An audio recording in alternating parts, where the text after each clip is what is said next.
matter is the West, the Europeans, are by far the most animalistic people on earth, truly. The Europeans and their American children. You need to know this. Like I said, everyone outside the West needs to know this, needs to understand this. And Westerners themselves need to know this about themselves. And they actually need to face this fact.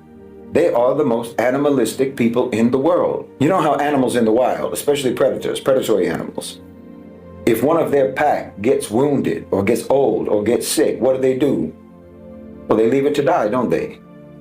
If you can't hunt, you're useless to the pack. No one's going to carry you.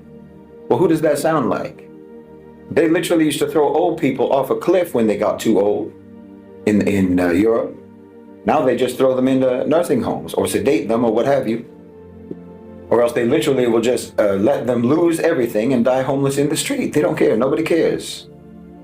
And the moment you're old enough to hunt, okay, predatory animals, with predatory animals, the moment you're old enough to hunt, you're on your own.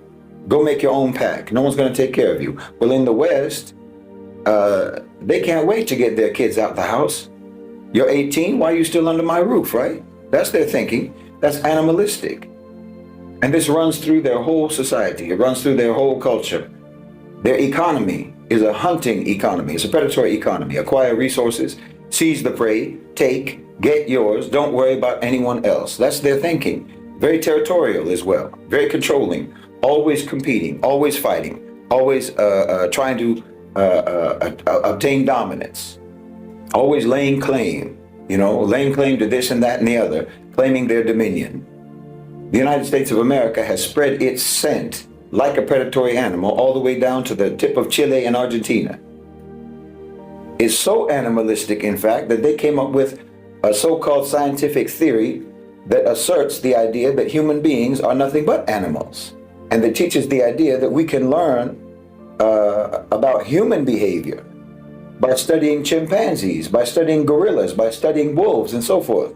I mean, once you recognize this about them, you can see it, like I say, running through every aspect of their whole so-called civilization.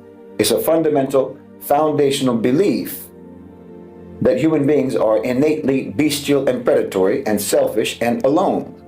They're coming from a very deep place of contempt for mankind. You're not going to be able to properly analyze anything that involves Westerners if you don't understand this about their collective psyche, about their cultural background, about their framework.